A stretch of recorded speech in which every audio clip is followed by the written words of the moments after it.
एक पाप आणि पुण्याची भूमिका बघू आपण. पाप आणि पुण्य, पाप आणि पुण्याची भूमिका बघू. बहुत कथा आहे आपली, खूप जुनी पुराणी आहे. पण आता आपल्याला काय प्रकाशित होणे ना बहुत कथा.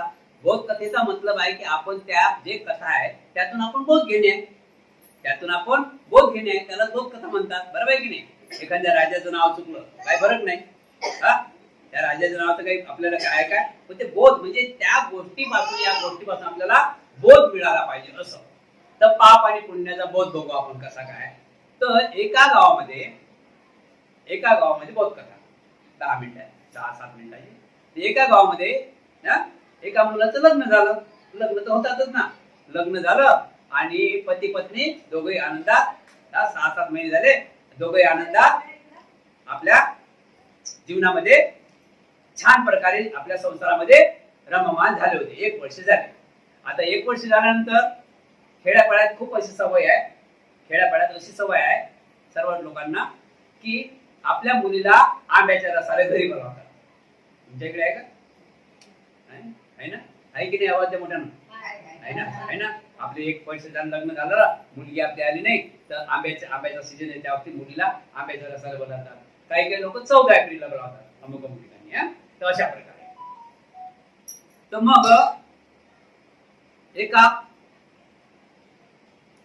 त्या पती पत्नीला 1 वर्ष झालं ना, त्या पती पत्नीला 1 वर्ष झाल्यानंतर त्यानं एक निरोप पाठवला की बाबा तुम्ही आपल्या गावाचा बाजार आहे बुधवार, तुम्ही मंगळवारी संध्याकाळी मुक्कामी या, बुधवारी तुम्हाला आम्ही खाऊ पिऊ घालू आणि कपडे दत्ते घेऊन काय आपले पाहुणचार करून कपडे दत्ते घेऊन आणि तुम्हाला रवाना करू अशा प्रकारे. तर ठीक आहे, यांना निरोप दिला आणि त्यांनी सकाळी मग आपल्या दोघी पती पत्नी उठले, आपल्या अंगठून जे काय ते केलं आणि ते निघाले. आता निघाल्यानंतर काय झालं की निघून पोचले, त्यांच्या घरी गेले, सासरवाडीला गेले. 1-2 दिवस राहिले. त्यांनी जे काय पाहुणचार वगैरे हे आहे ते केलं सर्व. आणि ते काय घरवाले काय म्हणत, म्हणजे मुलीचे आई वडील काय म्हणत की पाहुणे बुवा 2-4 दिवस राहू द्या आता मुलीला. दोघी तिघी बहिणी आहेत आता, एक सोबत आल्या आता बुवा, तर 2-4 दिवस राहू द्या. बरोबर. 1 वर्ष झालं ना. आता मुली आहेत त्या लहानच्या मोठ्या झाल्या, तिघी बहिणी आता जवळ आल्या. इकडली बहीण आली आंब्याच्या रसाला, तिकडली बहीण आली आंब्याच्या रसाला, तुम्ही आले आंब्याच्या रसाला, तुम्ही आंब्याच्या रसाला आले, तर तुम्ही आता थांबा 1-2-3 दिवस जाऊ द्या, तुम्ही राहा 2-3 दिवस. आणि पाहुणा म्हणजे नाही मला तर जायचंच आहे. मग सासरी इकडले लोक म्हणत ठीक आहे जा मग तुम्ही एकटे जातो म्हणे. बरोबर आहे ना? त्याला काय काम असेल घरी, एकटा जातो म्हणे. गेला एकटा गेला आणि मग रस्त्याने चालला. त्याचं डोकं आता बरोबर आहे का? दोघं कुठे एकटा कुठे फरक पडते ना. रस्ता आठवत नाही, दोघं त्याच्या माणसाला रस्ता आठवते दोघं असले की. आता एकटा रस्ता कसा आठवून याला? रस्ता आठवेच नाही. मग रस्ता आठवे चालते तर बघा काय झालं. पाप आणि पुण्याचं फळ कसं पडतं हे लक्षात ठेवा.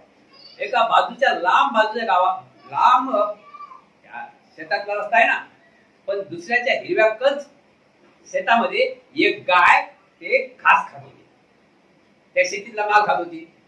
आता हा रस्त्याने चालला तर ती याचं शेत नव्हतं, काही घेणं त्याला. याचं शेत नाही, गेला काही घेणं नाही. हा तर पाहुणा गेला होता.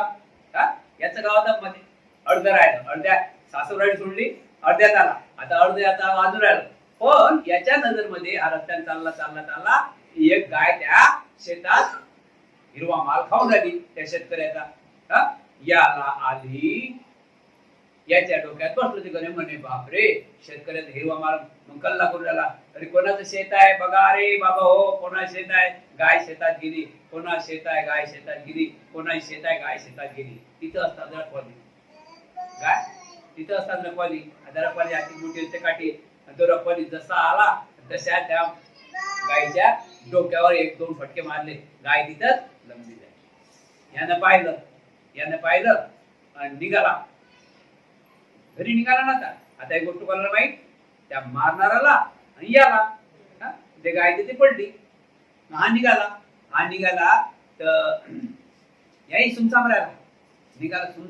याला माहित पडलं की आपण काहीतरी गलत काम केलं. आपण काहीतरी बघा काही घटना घडल्यावर माणसाला काही आठवता की आपण गलत काम केलं. आपण जर याला सांगितलं नसतं त्या गायची हत्या झाली नसती, शेत काय आपण नव्हतं.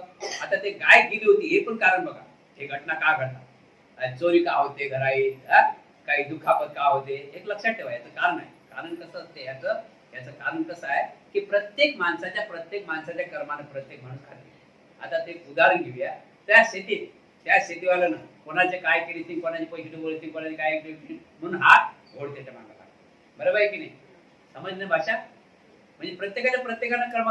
बाजूच्या शतकावर निघेल ते काय, त्याचे शतका खाऊन त्याची शेतातले का खाऊन राहिली की त्याचे कर्म त्याने कोणाला लुटलं होतं म्हणून ते गाय तिथे गेली होती खायला.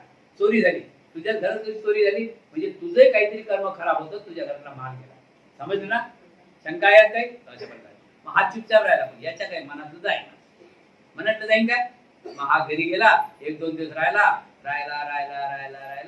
आणि मग चालला. तिसऱ्या रोजी हॅलो मी आता येऊन राहिलो. पाहुणे बाहेर आला, मुलीला नाही आला. तर मग निघाला, आईला सांगेल की मी आता माझ्या मिसेसला घेऊन येतो म्हणे. मग हा निघाला तर तो तिथं आल्यानंतर, रस्ता तोच आहे ना, तिथं आल्यानंतर त्याची नजर तिकडे पडलीच. इथं गाय मारली होती, गाय मारली होती म्हणून पडते ना, माहिती आहे ना, नजर पडते ना अशी. मग पुढे गेला, काही बोलला नाही, पुढे गेला. मग ते दोघं पती पत्नी आले तिकडे. मग चालते रस्त्याने, तेव्हा ते गाड्या वडत होत्या ना, त्या चालले करता तिथं थांबला. तिथं जसा आला दोघं जण चालले ना, तिथं थांबला. काय झालं म्हणे सांगू, काय झालं म्हणे सांगू, म्हणे मी बोललो म्हणून इथं काय नाही.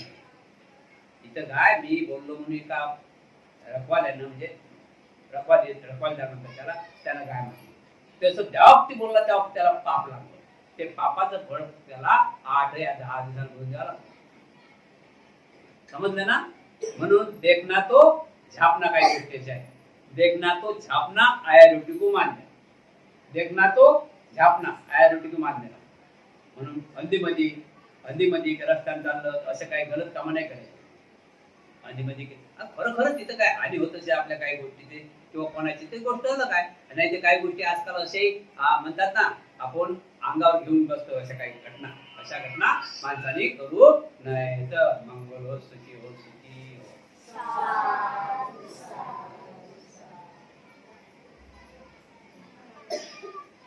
आज काय आहे की नाही, ते नाही